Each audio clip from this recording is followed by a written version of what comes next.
Morning. आज हम crash course में magnetic effects of moving charges and current को डिस्कस करेंगे। तो इसको हम दो पार्ट में डिस्कस करेंगे। आज इसका फर्स्ट पार्ट हम शुरू करेंगे। तो चलिए शुरू करते हैं। तो सबसे पहले हम बात करते हैं magnetic field due to a point charge. देखो, ये हम पहले भी डिस्कस कर चुके हैं कि एक स्टेशनरी पॉइंट चार्ज अपने आसपास जो है इलेक्ट्रिक फील्ड क्रिएट करता है, और जब चार्ज मूव करता है तो उसी को करंट बोला जाता है। और मूविंग चार्ज अपने आसपास क्या करता है, मैग्नेटिक फील्ड भी जनरेट करता है। और accelerating charge electromagnetic radiation emit करता है, जिसको हम आगे पढ़ेंगे। तो मान लो एक चार्ज है Q और वो कुछ v वेलोसिटी से मूव कर रहा है। तो चार्ज पार्टिकल से r डिस्टेंस पे अगर कोई पॉइंट है P और वेलोसिटी वेक्टर और r वेक्टर के बीच का एंगल है थीटा, तो P वाले पॉइंट पे इस मूविंग चार्ज के कारण मैग्नेटिक फील्ड कितनी होगी, तो वो मैग्नेटिक फील्ड होगी म्यू नॉट अपॉन 4 पाई QV sign theta bye r square. ठीक है, तो अगर एक चार्ज Q है, v वेलोसिटी से मूव कर रहा है, तो किसी पॉइंट P पर जो मैग्नेटिक फील्ड होती है वो क्या होती है, म्यू नॉट अपॉन 4 पाई QV sign theta bye r square. Theta क्या है, angle between velocity vector and r vector. r vector इस पॉइंट P का पोजीशन वेक्टर चार्ज की पोजीशन के रिस्पेक्ट में। अब मैग्नेटिक फील्ड वेक्टर क्वांटिटी है, ये तो मैग्नीट्यूड आया यहां से। अगर डायरेक्शन भी निकालनी है तो मैग्नेटिक फील्ड वेक्टर फॉर्म में क्या होती है, mu naught upon 4 pi Q V vector cross R vector upon R cube. यानी कि जो डायरेक्शन होती है वो V vector cross R vector से आएगी। अच्छा, इसमें भी एक कैच है, ध्यान रखना है कि V vector cross R vector की डायरेक्शन में ही मैग्नेटिक फील्ड होगी, ये जरूरी नहीं है। Q से भी मल्टीप्लीकेशन हो रहा है। अब चार्ज पॉजिटिव भी हो सकता है, नेगेटिव भी हो सकता है। तो अगर चार्ज पॉजिटिव है तो magnetic field V cross R की डायरेक्शन में होगी। जैसे इस केस में देखें तो V क्रॉस R कहां आएगा, इनसाइड द प्लेन, तो अंदर की तरफ आ जाएगी। लेकिन अगर चार्ज नेगेटिव होगा तो फिर V क्रॉस R के ऑपोजिट डायरेक्शन में आ जाएगी। ठीक है, और क्रॉस प्रोडक्ट दोनों वेक्टर से परपेंडिकुलर होता है जिनका वो क्रॉस है।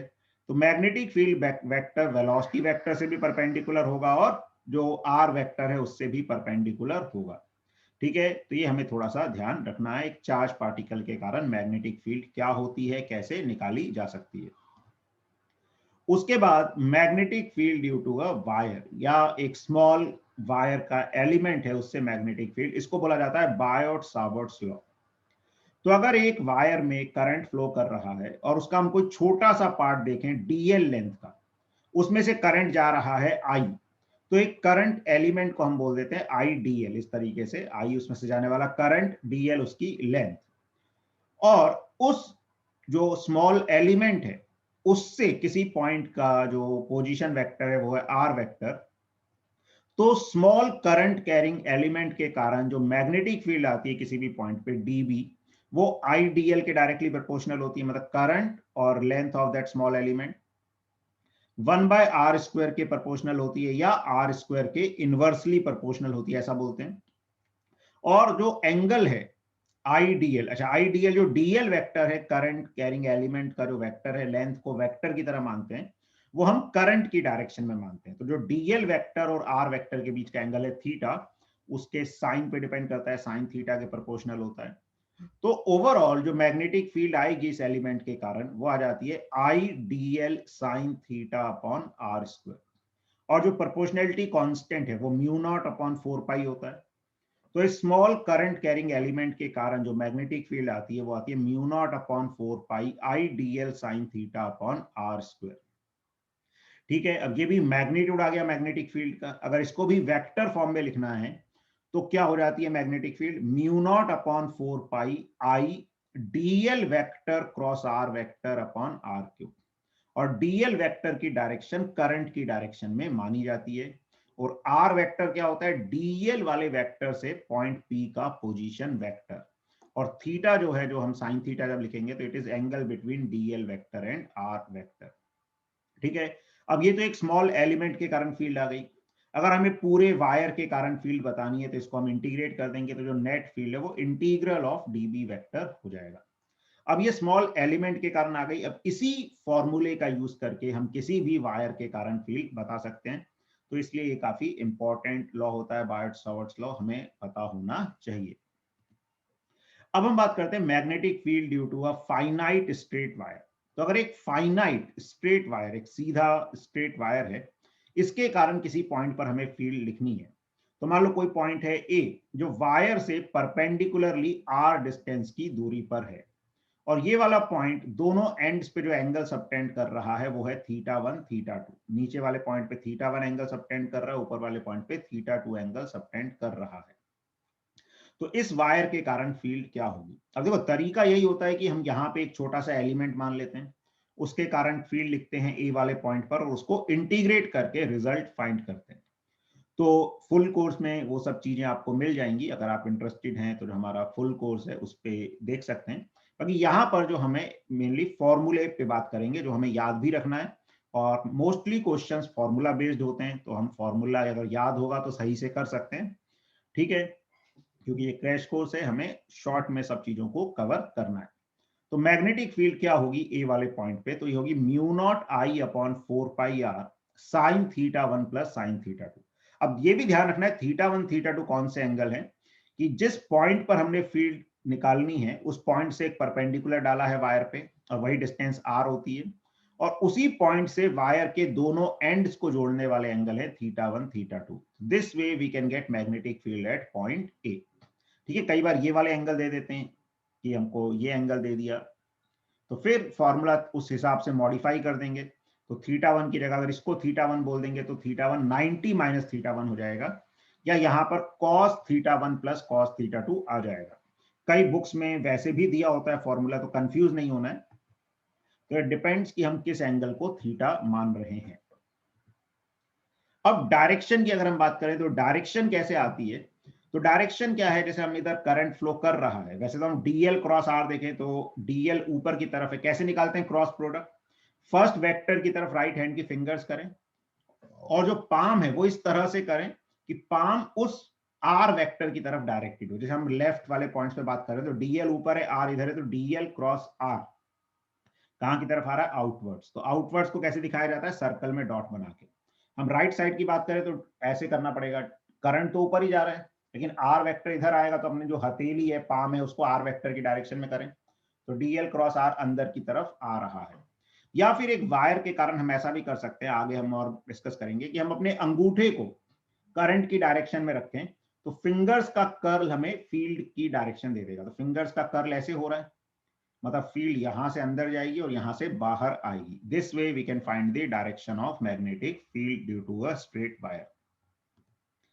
यही डायरेक्शन के लिए हमने बताया कि करंट जैसे जा रहा है, अब करंट की डायरेक्शन में अपने अंगूठे को रखो, लेकिन किसका? Right hand. ये इंपॉर्टेंट है, इसीलिए इसको राइट हैंड थंब रूल बोला जाता है। तो हमें राइट हैंड के अंगूठे को करंट की डायरेक्शन में रखना है, तो जो फिंगर का कर्ल है, घुमाव है, वो हमें फील्ड की डायरेक्शन दे देगा। तो फिंगर्स अगर ऐसे घूम रही हैं, जैसे फर्स्ट केस में आप देखेंगे, तो ये वाली उंगलियां पीछे से ऐसे घूम के आ रही, मतलब फील्ड भी ऐसे आएगी, इस तरह से फील्ड लाइंस होंगी। ठीक है, तो मतलब यहां से अंदर जा रही होंगी, यहां से बाहर, तो इस तरफ फील्ड इनसाइड आ जाएगी, इस तरफ आउटसाइड आ जाएगी। ठीक है, तो ये यहां पर बताया हुआ है। और अगर करंट नीचे की तरफ जा रहा होता तो फिर अंगूठे को हम नीचे की तरफ करते, अंगूठे को नीचे की तरफ करते तो फिंगर्स यहां से बाहर निकल के आती और यहां से अंदर जाती, तो यहां से फील्ड अंदर की तरफ आ जाती। तो इनसाइड को हम 3D में कैसे दिखा सकते हैं? ऐसे, और आउटसाइड को जो है 3D में हम ऐसे दिखा सकते हैं। ठीक है, तो फील्ड लाइंस कैसी होती हैं? सर्कुलर क्लोज्ड कर्व बनाती हैं। तो वही हम राइट हैंड के अंगूठे को करंट की डायरेक्शन में करेंगे तो फिंगर्स का कर्ल हमें फील्ड का कर्ल या फील्ड का घुमाव बता देगा कि किस तरह से फील्ड घूम रही होंगी। अब यहीं पर हम बात करें इनफाइनाइट वायर के कारण मैग्नेटिक फील्ड। तो इनफाइनाइट वायर के लिए जो अभी हमने फाइनाइट वायर वाला फॉर्मूला देखा, उसी में हमने क्या देखा था कि ये एंगल θ1 था, ये θ2। अगर वायर इनफाइनाइट हो गई तो ये जो लाइन यहां जा रही है ऐसे इन्फिनिटी तक जाएगी, मतलब लगभग पैरेलल हो जाएंगी दोनों लाइंस। ऐसी ऊपर वाली लाइन भी इन्फिनिटी को टच करेगी, मतलब दोनों लाइन पैरेलल हो जाएंगी। तो θ1 और θ2 90 डिग्री हो जाएगा। तो उसी फॉर्मूले में हम θ1 θ2 को 90 डिग्री रखेंगे तो साइन 91 हो गया, दूसरा साइन 90 भी 1 हो गया, तो वो फैक्टर आ गया 2 का। तो क्या फॉर्मूला था, mu not I upon 4 pi R into sine θ1 plus sine θ2। Sine θ1 भी 1 हुआ, साइन θ2 भी 1 हुआ, तो 2 का फैक्टर एक 2 से कट गया, तो magnetic field is mu not I upon 2 pi R. ये और भी ज्यादा इंपॉर्टेंट है, ये और ज्यादा पूछा जाता है, काम आता है कि एक इनफाइनाइट वायर के कारण मैग्नेटिक फील्ड कितनी होती है, mu not I by 2 pi R. 1 by R के प्रोपोर्शनल होती है या आई बाय आर के प्रोपोर्शनल होती है, ऐसा बोल सकते हैं कि B is directly proportional to I and inversely proportional to R. तो करंट बढ़ेगा तो फील्ड बढ़ जाएगी, डिस्टेंस बढ़ेगा तो फील्ड कम हो जाएगी। अगर इसको ग्राफिकली बनाने की कोशिश करेंगे तो 1 बाय आर का ग्राफ कैसा बनता है, अगर करंट फिक्स हो गया तो डिस्टेंस के साथ कैसे फील्ड वेरी करेगी, रेक्टेंगुलर हाइपरबोला बन जाएगा।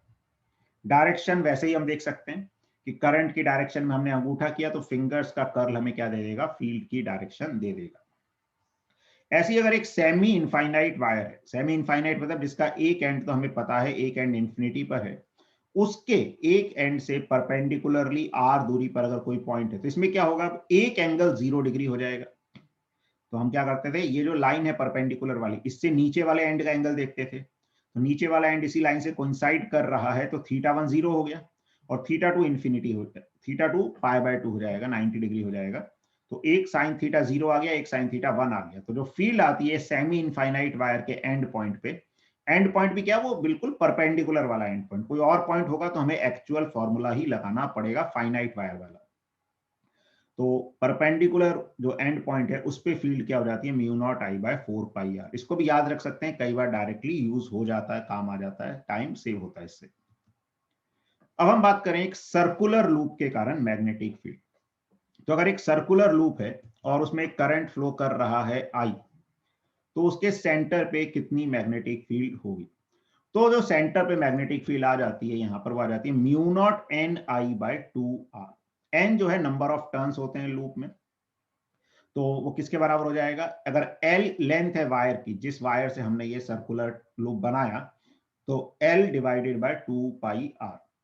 अच्छा ध्यान रखना ये एन फ्रैक्शन भी हो सकता है, फ्रैक्शन मतलब अगर 1/4 लूप है तो एन को हम 1/4 लिख सकते हैं। तो अगर 1/4 लूप में आई करंट जा रहा है तो जो सेंटर पे मैग्नेटिक फील्ड है, तो mu not I upon 2 R into N, N को क्या रख देंगे 1/4।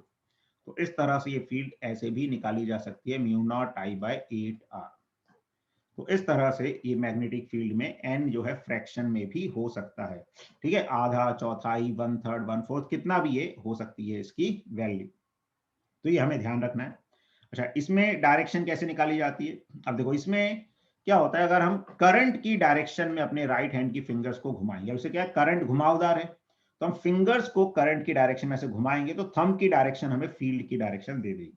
देखो वायर सीधा था, वायर में क्या था, राइट हैंड का अंगूठा करंट की तरफ करेंगे तो फिंगर्स का कर्ल फील्ड की डायरेक्शन दे देगा। यहाँ पे करंट जब लूप में जा रहा है तो लूप की डायरेक्शन में अगर हम फिंगर्स को घुमाएंगे तो थंब की डायरेक्शन हमें फील्ड दे देगी, कहां पे, इनसाइड दी लूप। तो लूप के अंदर जो फील्ड आएगी वो ऐसी आएगी। अब मैग्नेटिक फील्ड हमेशा क्लोज्ड कर्व बनाती है, तो यहां से अंदर जाएगी तो यहां से फिर बाहर भी निकलेगी। तो इस तरह से फील्ड की डायरेक्शन हम बता सकते हैं। तो यहाँ पर हमने दो एग्जाम्पल से समझाया भी हुआ है कि अगर जैसे करंट ऐसे क्लॉकवाइज जा रहा है तो हम राइट हैंड को क्लॉकवाइज घुमाएंगे तो अंगूठा अंदर की तरफ डायरेक्टेड आएगा, तो फील्ड अंदर की तरफ आ गई। अगर करंट एंटी क्लॉकवाइज जा रहा है तो हम राइट हैंड को एंटी क्लॉकवाइज घुमाएंगे तो थंब जो है, अंगूठा जो है बाहर की तरफ आएगा, तो फील्ड बाहर की तरफ आ गई। या फिर इधर बता रखा है कि अगर करंट ऐसे दिखा रखा है किसी लूप में कि करंट ऐसे जा रहा है, तो हम करंट की डायरेक्शन में फिंगर्स को रोटेट करेंगे तो थंब ऊपर की तरफ जाएगा, तो मैग्नेटिक फील्ड ऊपर आ जाएगी। अगर करंट ऑपोजिट में जा रहा होगा तो फिर अंगूठा नीचे की तरफ आ जाएगा, कि अब जब फिंगर्स को करंट की डायरेक्शन में घुमाएंगे तब, तो फील्ड जो है वो नीचे की तरफ आ जाएगी। तो फॉर्मूला भी इंपॉर्टेंट है और डायरेक्शन भी इंपॉर्टेंट है, क्योंकि हमने अगर मैग्नीट्यूड सही निकाल लिया, अब ऑब्जेक्टिव क्वेश्चन में डायरेक्शन भी अगर हमने गलत कर दी तो सारी मेहनत हमारी बेकार हो जाएगी। और डायरेक्शन में हमने देखा है कई बार स्टूडेंट्स कंफ्यूज रहते हैं, थोड़ा सा इसकी प्रैक्टिस करें और डायरेक्शन पे अच्छी सी कमांड अपनी लाने की कोशिश करें। वैसे सिंपल सी चीज है लेकिन थोड़ा ध्यान दें एक बार। कई बार हम क्या होता है कि कॉन्फिडेंस नहीं डेवलप कर पाते, कंफ्यूजन में रहते हैं, कभी सही निकाल दिया कभी गलत निकाल दिया। तो try to get confidence on that कि हम मैग्नीट्यूड भी सही बता पाएं और डायरेक्शन भी सही बता पाएं। अब एक सर्कुलर लूप की एक्सिस पे क्या फील्ड होती है, अभी तो हमने क्या देखा सेंटर पे, कि सेंटर पे हो जाती है mu naught N I by 2r। अब अगर एक सर्कुलर लूप है, उसके सेंटर से x डिस्टेंस पे कोई पॉइंट है, वहां पर जो फील्ड है वो क्या होती है, वो होती है mu naught N I R square upon 2 times R square plus X square whole raise to the power 3/2। इसको भी याद रखना है, ये भी काफी काम आती है, इंपॉर्टेंट है। अच्छा, लेकिन इसमें ध्यान रखना है n जो है इंटीजर ही होगा, इसमें n फ्रैक्शन नहीं होगा। और ये जो फील्ड आती है कहाँ आती है, एक्सिस के अलोंग। अब इसमें भी डायरेक्शन कैसे निकालेंगे, करंट की डायरेक्शन में फिंगर करेंगे, राइट हैंड की फिंगर्स को घुमाएंगे लूप की डायरेक्शन में, तो अंगूठे की डायरेक्शन फील्ड दे देगी और पूरी एक्सिस पे फील्ड सेम डायरेक्शन में आएगी। तो यहां पर भी देखोगे तो फील्ड राइट की तरफ आएगी, यहां पर भी राइट की तरफ आएगी, तो पूरी एक्सिस पर फील्ड एक ही डायरेक्शन में होती है। ठीक है, यहां पर और हमने फील्ड के बारे में बता रखा है कि अगर इस वायर में तथा इस लूप में करंट फ्लो कर रहा है, तो कैसे करंट फ्लो कर रहा है, इस तरह से अगर करंट फ्लो इसमें कर रहा है, तो हम करंट की डायरेक्शन में क्या करें, फिंगर्स को कर्ल करें, घुमाएं। तो अंगूठा ऐसे नीचे जा रहा है, तो अंदर हर पॉइंट पे फील्ड कैसे आएगी, नीचे की तरफ। और मैग्नेटिक फील्ड क्लोज्ड लूप बनाती है, तो घूम के वापस आके उसको कवर करेगी। तो इस तरह से आप देख सकते हैं, यहां से फील्ड अंदर जाएगी, यहां से अंदर जाएगी और ऐसे घूम के वापस आएगी। तो इस तरह से मैग्नेटिक फील्ड लाइंस होती हैं एक करंट कैरिंग वायर के कारण या करंट कैरिंग लूप के कारण। लूप मतलब जिसमें जनरली एक से ज्यादा टर्न्स हैं, उसको हम लूप या कॉइल बोल देते हैं। और वायर मतलब एक सिंगल टर्न को जनरली वायर ऐसा बोल दिया जाता है। अब देखें तो ये जो मैग्नेटिक फील्ड आई एक लूप की तरह, ये वैसे ही है जैसे एक मैग्नेट के कारण आती है। मैग्नेट के कारण मैग्नेटिक फील्ड कैसे होती है, तो मैग्नेट अगर एक है हमारे पास, ये उसका नॉर्थ पोल है, ये साउथ पोल है, तो क्या होता है, मैग्नेट में नॉर्थ पोल से फील्ड लाइंस बाहर निकलती हैं, साउथ पोल से एंटर करती हैं। अच्छा, मैग्नेट के अंदर लेकिन वो साउथ से नॉर्थ होती है, ये ध्यान रखना है, इस पे भी कई बार क्वेश्चन आ जाते हैं। तो ये ऐसी फील्ड लाइंस होती हैं। तो हमेशा magnetic field lines closed curve बनाती हैं। तो आउटसाइड द मैग्नेट नॉर्थ से साउथ की तरफ होती है, इनसाइड साउथ से नॉर्थ की तरफ इस तरह से होती हैं। ठीक है, तो this is the magnetic field lines of a bar magnet. तो देखोगे एक लूप के कारण भी मैग्नेटिक फील्ड ऐसे ही आ रही हैं, एक तरफ से निकल रही हैं, दूसरी तरफ से एंटर कर रही हैं और अंदर ऑपोजिट डायरेक्शन में है। तो एक लूप को हम मैग्नेट से कंपेयर कर सकते हैं, एक लूप को मैग्नेट के जैसा ही मान सकते हैं। दोनों का फील्ड लाइन बिहेवियर सेम है। अब देखो मैग्नेटिक फील्ड क्या होती है, एक मैग्नेट में नॉर्थ पोल से बाहर निकलती है, साउथ पोल से एंटर करती है। और एक लूप में हम क्या करें, राइट हैंड को की फिंगर्स को लूप की डायरेक्शन में घुमाएंगे, तो थंब की डायरेक्शन हमें क्या दे देगी, फील्ड की डायरेक्शन। तो जहां से फील्ड बाहर निकल रही है उसको हम नॉर्थ पोल के जैसा मान सकते हैं, और जहां से फील्ड एंटर कर रही है उसको हम साउथ पोल के जैसा मान सकते हैं। तो ये जो 1 वाला फेस है, यहां से फील्ड बाहर निकल रही है, तो this can be taken as north pole, and 2 वाला जो है this can be taken as south pole. तो ये एक लूप जो है उसको हम मैग्नेट की तरह ही मान सकते हैं, और साउथ और नॉर्थ पोल इस तरह से उसका डिफाइन कर सकते हैं। अब जैसे एक मैग्नेट के लिए क्या होता है, मैग्नेटिक डायपोल मोमेंट होता है। क्या होता है एक मैग्नेट का मैग्नेटिक डायपोल मोमेंट, तो मैग्नेट का मैग्नेटिक डायपोल मोमेंट जो है वो होता है उसकी पोल स्ट्रेंथ। जैसे एक डायपोल के लिए होता है, ऐसी मैग्नेट में क्या होता है, उसके लिए पोल डिफाइन किए जाते हैं कि अगर मैग्नेट है तो उसका एक साउथ और नॉर्थ जो पोल है, तो साउथ को नेगेटिव पोल माना जाता है जिसकी पोल स्ट्रेंथ m से डिनोट की जाती है, नॉर्थ पोल को पॉजिटिव पोल। और अगर इन दोनों के बीच की लेंथ l है तो मैग्नेटिक डायपोल मोमेंट होता है m इंटू एल, और डायरेक्शन उसकी साउथ से नॉर्थ की तरफ होती है, जैसे एक इलेक्ट्रिक डायपोल की नेगेटिव से पॉजिटिव चार्ज की तरफ होती है। तो एक करंट कैरिंग लूप को भी एक मैग्नेट की तरह माना जा सकता है, और जो magnetic dipole moment current carrying loop का है वो क्या हो जाता है, NIA या INA। आई क्या है, उससे जाने वाला current, N number of turns, A area of the loop. अब मैग्नेटिक डायपोल मोमेंट एक वेक्टर क्वांटिटी है, मैग्नेट में उसकी डायरेक्शन -m से +m ली जाती है। ऐसे ही एक लूप में जो उसकी डायरेक्शन है वो कैसे ली जाती है, वो ली जाती है जिस डायरेक्शन में मैग्नेटिक फील्ड है। देखो अब मैग्नेट के केस में भी मैग्नेटिक फील्ड क्या होती है, साउथ से नॉर्थ होती है इनसाइड द मैग्नेट। तो वैसे ही हम क्या करते हैं, करंट की डायरेक्शन में अपने फिंगर्स को घुमाए तो जो थंब की डायरेक्शन होगी वही मैग्नेटिक फील्ड की डायरेक्शन देगी और वही एम वेक्टर की डायरेक्शन हो जाती है। तो अगर फर्स्ट केस में हम देखें करंट इस तरह से जा रहा है कि राइट साइड से अंदर जा रहा है, लेफ्ट से बाहर आ रहा है, तो मैग्नेटिक डायपोल मोमेंट ऊपर की तरफ आ जाएगा। अगर करंट ऑपोजिट में जा रहा है, राइट से बाहर आ रहा है, लेफ्ट से अंदर जा रहा है, तो फिंगर्स को घुमाओगे उस तरह से तो अंगूठा कहाँ जाएगा, नीचे, तो मैग्नेटिक डायपोल मोमेंट नीचे की तरफ आ जाएगा।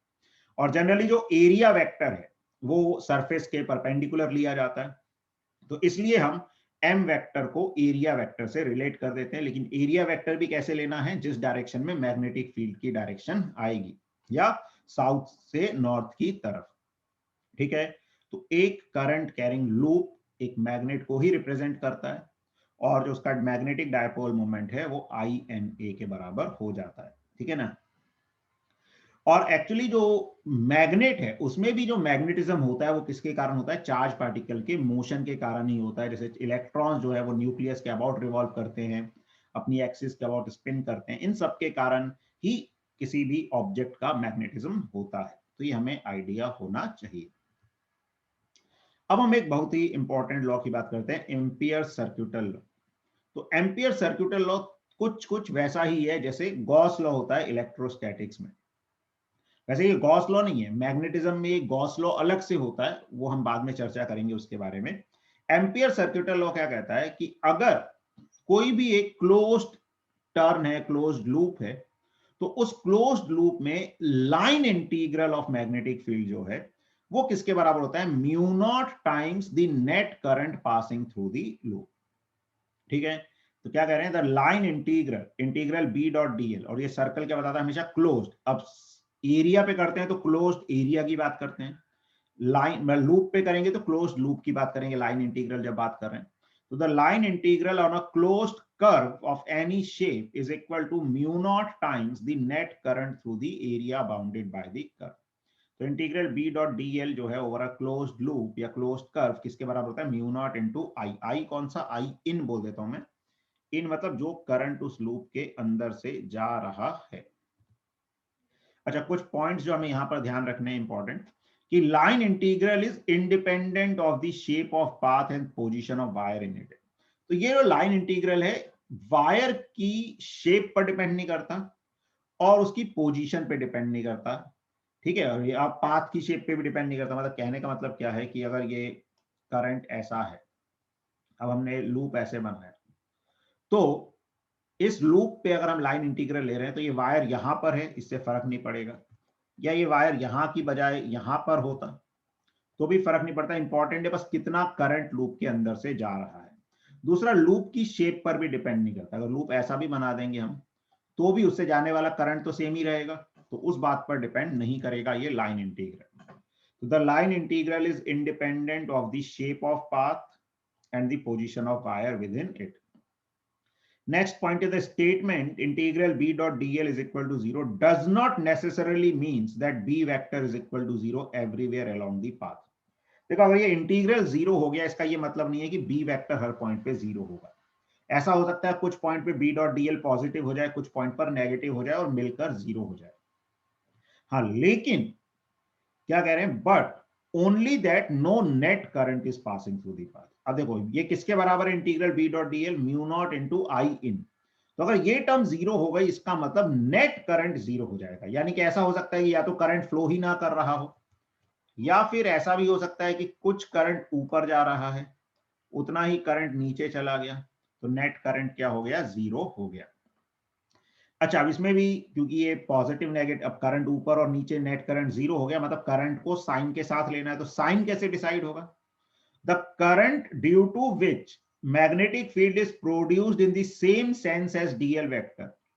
ठीक है, पॉजिटिव उसको हम क्या लेते हैं, पॉजिटिव लेंगे, तो that is B dot DL positive will be taken, and the current which produces b in sense opposite to dl vector will be taken negative। मतलब क्या कहना चाहते हैं, देखो समझो, स्टेटमेंट थोड़ा सा लैंग्वेज इतना प्रॉपर नहीं है वहां पर। तो देखो क्या कह रहे हैं कि ये अगर हमने लूप को ऐसे माना, लूप की भी एक सेंस मान लेते हैं कि ऐसे हमने लूप की सेंस, या वेक्टर मत बोलो, सीधे लूप की सेंस मान लो कि हमने ऐसी सेंस मानी। अब कोई करंट अगर ऐसे जा रहा है, अब इस करंट के कारण जो मैग्नेटिक फील्ड आएगी वो भी लूप की सेंस में आएगी। तो इस लूप में जब हम integral B dot D L लगाएंगे तो जो करंट उसी सेंस में फील्ड जनरेट कर रहा है जिस सेंस में हमने लूप की डायरेक्शन मानी, उसको पॉजिटिव ले लेंगे। अब मान लो कोई करंट ऐसा है, अब इसकी मैग्नेटिक फील्ड लूप के ऑपोजिट सेंस में आएगी, तो उसको फिर नेगेटिव साइन के साथ हमें लेना पड़ेगा। तो ये करंट को साइन के साथ इस तरह से लिया जाता है, तो ये हमें ध्यान रखना है। चलो जैसे एक एग्जांपल से समझते हैं। Find the value of integral b dot dl for the loops L1, L2, L3 in the figure shown. The sense of dl vector is mentioned in the figure. तो देखो अलग अलग लूप दे रखे हैं L1, L2, L3, इसमें से हमें integral b dot dl की वैल्यू बतानी है। अब देखो L1 के लिए क्या होगा, तो L1 की डायरेक्शन जैसे हमने देखी कैसे मानी हुई है, इस तरह से मानी हुई है। अब I1 जो है वो L1 की सेंस में ही करंट फील्ड प्रोड्यूस करेगा, मैग्नेटिक फील्ड, और I2 ऑपोजिट सेंस में करेगा। तो I1 को पॉजिटिव ले लेंगे, I2 को नेगेटिव ले लेंगे। L2 के कारण देखें तो L2 में देखें तो I4 और I1 L2 की डायरेक्शन में मैग्नेटिक फील्ड प्रोड्यूस करेंगे, तो I1 प्लस I4 आ जाएगा, लेकिन I2 माइनस साइन के साथ आएगा क्योंकि वो ऑपोजिट डायरेक्शन में फील्ड क्रिएट करेगा। L3 में देखें कोई करंट ही नहीं जा रहा उसके अंदर से, तो 0 आ जाएगा। तो इस तरह से ये हम लिख सकते हैं, यहाँ पे आप सॉल्यूशन में भी देख सकते हैं। अब हम बात करते हैं magnetic field due to ideal solenoid and toroid. अब एक आइडियल सोलेनॉइड के कारण मैग्नेटिक फील्ड क्या होती है, तो आइडियल सोलेनॉइड के कारण मैग्नेटिक फील्ड होती है म्यू नॉट एन आई। सोलेनॉइड जैसा यहाँ पे बना हुआ है ऐसा स्ट्रक्चर रहता है, कई बार उसको आसानी के लिए सिलेंडर जैसा ही बता देते हैं क्योंकि वायर क्लोजली ऐसे रैप होता है जैसे यहाँ दिखाया हुआ है, तो वो एक्चुअली एक सिलेंडर जैसा ही दिखता है। अब आइडियल सोलेनॉइड का मतलब क्या होता है कि उसकी जो लेंथ है वो उसके रेडियस से बहुत ज्यादा है। वैसे थ्योरेटिकली तो लेंथ इनफाइनाइट बोल देते हैं, प्रैक्टिकली इनफाइनाइट तो कुछ नहीं होता। आइडियल का मतलब length is much much greater than the radius. तो इसके अंदर पूरे रीजन में मैग्नेटिक फील्ड क्या हो जाती है, यूनिफॉर्म फील्ड हो जाती है, ऐसा माना जाता है। और मैग्नेटिक फील्ड क्या होती है, म्यू नॉट एन आई, और इसके बाहर जो मैग्नेटिक फील्ड है वो 0 होती है। तो ये हमें ध्यान रखना है कि अगर आइडियल सोलेनॉइड है या तो आइडियल बोला हुआ है, कुछ नहीं बोला तो आइडियल हम मान लेते हैं, या लेंथ और रेडियस अगर कहीं पे गिवन है तो बेसिकली लेंथ अगर रेडियस से काफी ज्यादा है तो we can treat it as an ideal solenoid.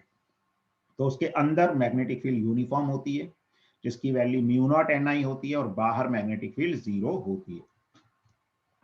अगर इसी, और n क्या है यहाँ पे ध्यान रखना है, n is not number of turns, n is number of turns per unit length.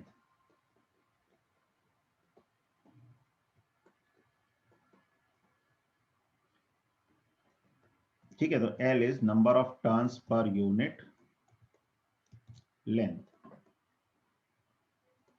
Mu naught पता ही है हमें, ठीक है, और म्यू नॉट की वैल्यू क्या होती है 4 पाई इंटू 10 की पावर -7 ऐसा यूनिट में, और आई जो है करंट हो जाएगा। उसके बाद टॉरॉइड, टॉरॉइड क्या होता है कि अगर इसी सोलेनॉइड को हम घुमा के एक क्या बना दें, एक टायर जैसा बना दें, या मान लो एक टायर का ट्यूब है उसके ऊपर हमने वायर को रैप कर दिया जैसा यहाँ पे दिखा रखा है, उसको टॉरॉइड बोला जाता है। ठीक है, तो ये जो अंदर एक ट्यूब जैसी है उसको कोर बोल दिया जाता है, और उसके ऊपर ये वायर जो है वाइंडिंग बोल दिया जाता है। इसका इनर रेडियस अगर R1 है या R2 है, जनरली हम मीन रेडियस की बात करते हैं, मोस्ट ऑफ द टाइम सिर्फ रेडियस की बात करते हैं तो मीन रेडियस होता है। या अगर हमें R1 R2 दिया है इनर आउटर रेडियस, तो जो मीन रेडियस है वो क्या हो जाएगा, उनका एवरेज R1 प्लस R2/2। तो टोरॉइड में भी क्या होता है, उसके अंदर वाले रीजन में, अंदर मतलब ये वाले रीजन में मैग्नेटिक फील्ड 0 होती है। ठीक है, यहाँ पे मैं लिख देता हूँ मैग्नेटिक फील्ड इज 0। इसके बाहर वाले रीजन में भी मैग्नेटिक फील्ड 0 होती है, इसके अंदर मैग्नेटिक फील्ड होती है। अच्छा, अब इनमें भी फील्ड की डायरेक्शन कैसे बताई जाती है, वही करंट, जैसे एक लूप में हम देखते हैं कि अगर मान लो करंट ऐसे जा रहा है तो हर टर्न में करंट ऐसे ही जा रहा होगा, तो करंट की डायरेक्शन में हम फिंगर्स को कर्ल करेंगे तो फील्ड की डायरेक्शन आ जाएगी। अच्छा, मैंने फील्ड ऐसे बनाई है तो करंट की डायरेक्शन हम उसके अकॉर्डिंग चेंज कर देते हैं। ठीक है, तो करंट एक्चुअली ऐसे जा रहा होगा जैसे, तो ऐसे अगर करंट जा रहा है तो फील्ड ऐसे आएगी। ऐसे ही टॉरॉइड में करंट की डायरेक्शन में हम फिंगर्स को घुमाएंगे तो देखेंगे मैग्नेटिक फील्ड ऐसे आ जाएगी और पूरे एक ऐसे सर्कुलर क्लोज लूप बनता है इसमें मैग्नेटिक फील्ड का। फॉर्मूला सेम रहता है mu naught N I. N यहाँ पर भी number of turns per unit length है। हाँ बस यहाँ पे लेंथ जो है वो हम 2 पाई आर बोल सकते हैं जो इसका सरकमफ्रेंस होगा। आर जनरली कौन सा, मीन रेडियस। बाकी मोस्ट ऑफ द टाइम जो थिकनेस होती है सोलेनॉइड की वो रेडियस के कंपैरिजन में काफी नेग्लिजिबल होती है, तो हम एक ही आर की बात करते हैं। बाकी अगर दो आर दिए हैं R1 R2 तो उसका मीन ले लेंगे। तो दिस इज टॉरॉइड, ठीक है, और इसके भी अंदर वाले रीजन में फील्ड होती है म्यू नॉट एन आई, ये हमें ध्यान रखना है। अब मैग्नेटिक फील्ड की हम बात करें एक हॉलो सिलेंडर के कारण क्या होती है। तो अगर एक हॉलो सिलेंडर है और इनफाइनाइट मतलब काफी लार्ज सिलेंडर, इनफाइनाइट भी बोलते हैं, कई बार लार्ज बोलते हैं, लार्ज का मतलब इनफाइनाइट ही लेना है। तो हॉलो सिलेंडर है तो उसके सरफेस से करंट फ्लो कर रहा होगा। तो अगर आई करंट फ्लो कर रहा है, अब दो रीजन बनेंगे, एक उसके अंदर एक बाहर, तो क्या मैग्नेटिक फील्ड होगी। तो अंदर वाले रीजन में हम देखते हैं मैग्नेटिक फील्ड जीरो आ जाती है, इसको एम्पियर्स लॉ से प्रूफ किया जा सकता है आसानी से। और बाहर इसका बिहेवियर एक वायर की तरह ही होता है, जो वायर हम इसके सेंटर पे मतलब एक्सिस पे मान सकते हैं। तो बाहर वाले पॉइंट पे स्मॉल आर क्या है, सेंटर से डिस्टेंस है। तो अगर small R greater than equal to R है, मतलब रेडियस या उससे ज्यादा है, तो मैग्नेटिक फील्ड वायर जैसी आ जाती है mu not I by 2 pi R. और अंदर वाले रीजन में फील्ड जीरो होती है। तो अगर ग्राफ बनाएंगे तो up to capital R field zero है और उसके बाद 1 बाय आर के फंक्शन में फील्ड चेंज होगी, डिक्रीज करेगी। ठीक है, इस पे भी क्वेश्चंस आ जाते हैं, थोड़ा सा हमें ध्यान रखना है। ऐसे ही अगर एक सॉलिड लार्ज सिलेंडर है जिसमें करंट पूरे एरिया पर यूनिफॉर्मली डिस्ट्रीब्यूटेड है, तो आई करंट पूरे एरिया में डिस्ट्रीब्यूटेड है। अब इसमें भी दो रीजन बनते हैं फील्ड के लिए, एक अंदर और एक बाहर। तो इसमें अगर हम करंट डेंसिटी की बात करें तो जो करंट आई है वो कितने एरिया में डिवाइडेड है, पाई आर स्क्वायर, जो क्रॉस सेक्शनल एरिया है सिलेंडर का। तो करंट डेंसिटी जो है आई बाय पाई आर स्क्वायर हो जाएगी। अब इसमें भी मैग्नेटिक फील्ड, पहले हम बाहर वाली बात करते हैं, तो बाहर वाले पॉइंट पर इसका भी बिहेवियर एक वायर के जैसा ही होता है। तो R greater than equal to R पे मैग्नेटिक फील्ड क्या होती है, mu not I by 2 pi R. Total current जो जा रहा है उसको एक वायर की तरह मान सकते हैं, लेकिन कहां पर, एक्सिस पे, ध्यान रखना है सरफेस पे नहीं, डिस्टेंस एक्सिस से लेना है, परपेंडिकुलर डिस्टेंस। तो mu not I by 2 pi R आ जाएगी। अच्छा, उसको अगर जे वेक्टर की टर्म में लिखेंगे तो हमने क्या किया, इसको कैपिटल आर स्क्वायर से मल्टीप्लाई भी कर दिया, डिवाइड भी कर दिया।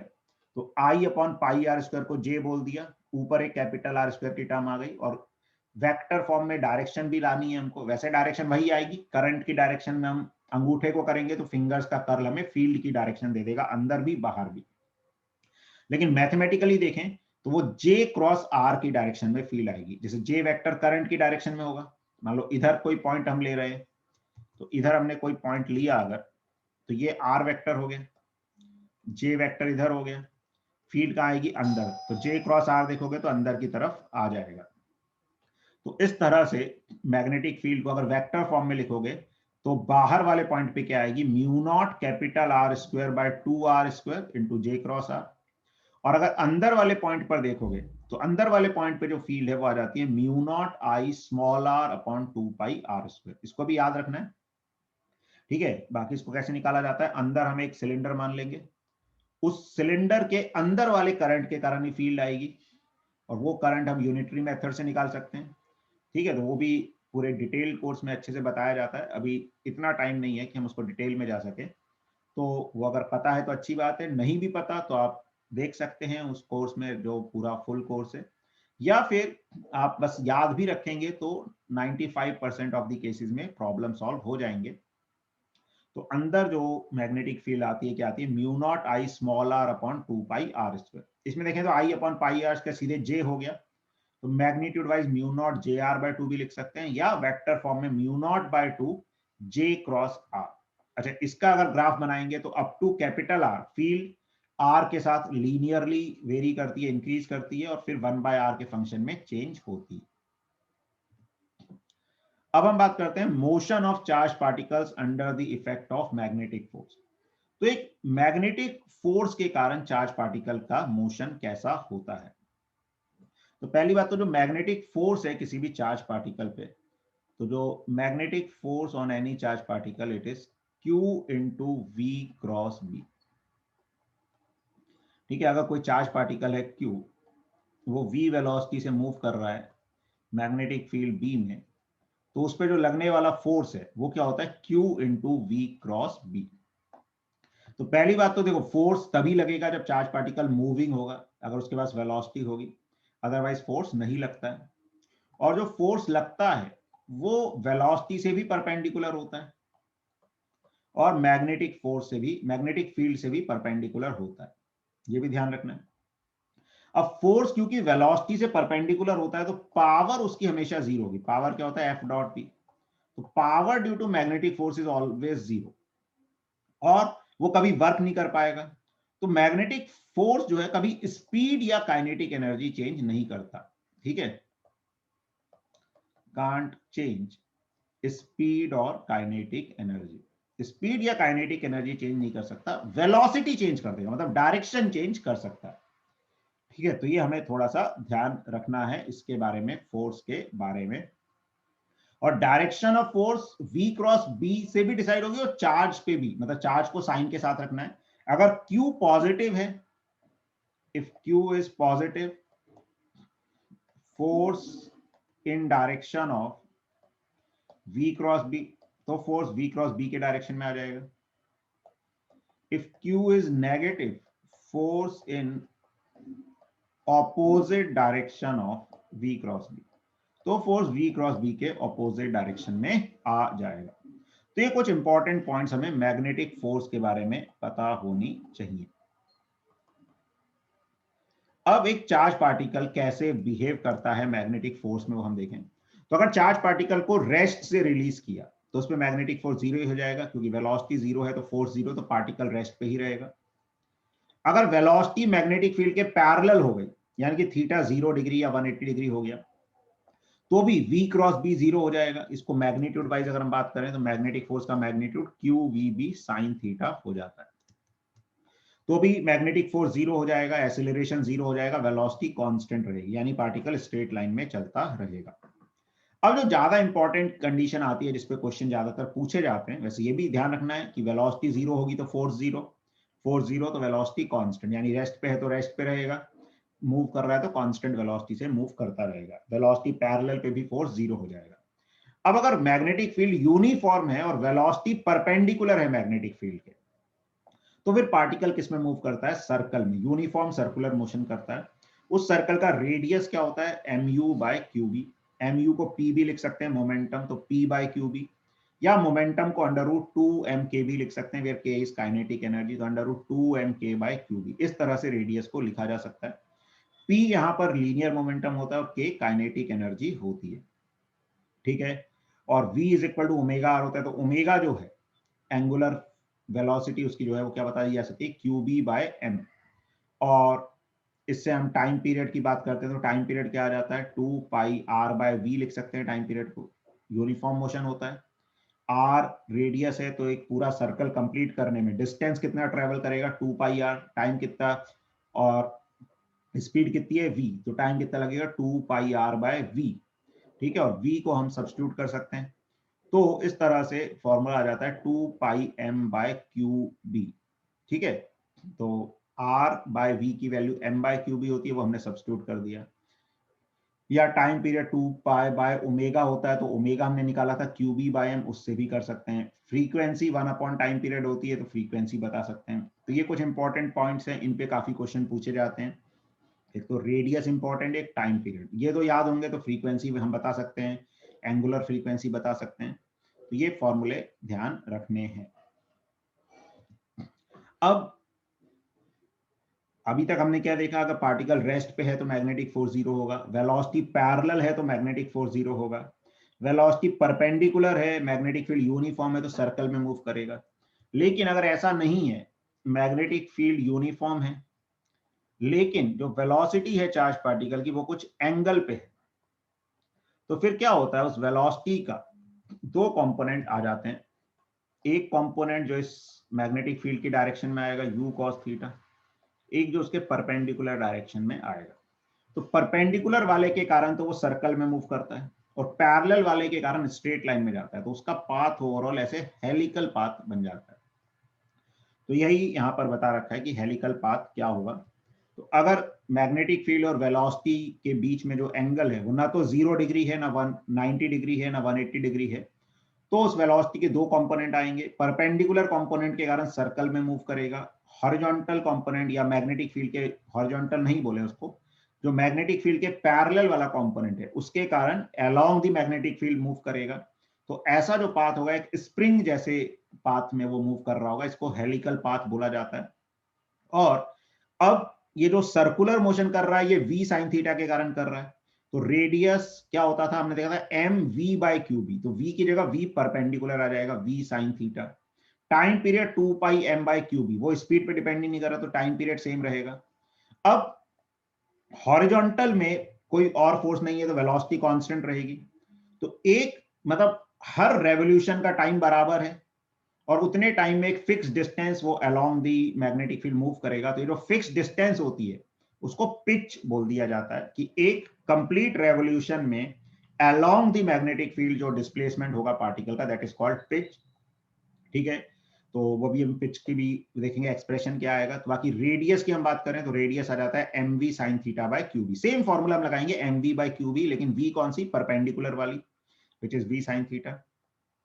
टाइम पीरियड डिपेंड करता ही नहीं है, ओमेगा डिपेंड करता ही नहीं है स्पीड पे, तो ओमेगा वही रहेगा Q B by M. Time period वही रहेगा, time period is 2 pi M by Q B.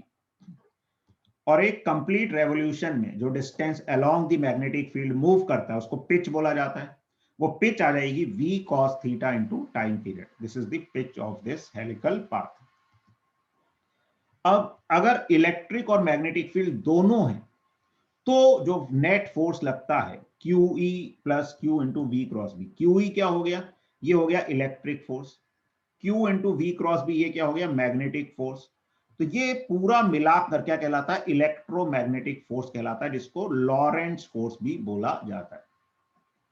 ठीक है, अब इसमें क्या होगा, इसमें भी कुछ केसेस हम देख सकते हैं कि अगर इलेक्ट्रिक फील्ड, मैग्नेटिक फील्ड और वेलोसिटी तीनों पैरेलल हो गए तो पार्टिकल स्ट्रेट लाइन में मूव करेगा, लेकिन उसका कैसा मोशन होगा, एसिलरेटेड मोशन होगा। क्यों एसिलरेटेड होगा, मैग्नेटिक फोर्स तो जीरो रहेगा लेकिन इलेक्ट्रिक फील्ड का जो फोर्स है वो उसको एसिलरेट कराएगा, तो उसका एसिलरेशन आएगा। तो कांस्टेंट एसिलरेशन से वो मूव करेगा तो उसका यूनिफॉर्मली एसिलरेटेड मोशन होगा। ठीक है, तो ये केस हो गया। अब इसमें एक और केस होता है जिसमें ट्रांसवर्स इलेक्ट्रोमैग्नेटिक फील्ड होती है। लेट मी सी, शायद स्लाइड होगी आगे। ओके, नहीं है तो यहीं बता देते हैं। ठीक है, ट्रांसवर्स इलेक्ट्रोमैग्नेटिक फील्ड, तो एक ऐसा भी केस होता है जिसपे कई बार क्वेश्चन आ जाते हैं। Electric field, magnetic field and velocity तीनों ही परपेंडिकुलर हैं।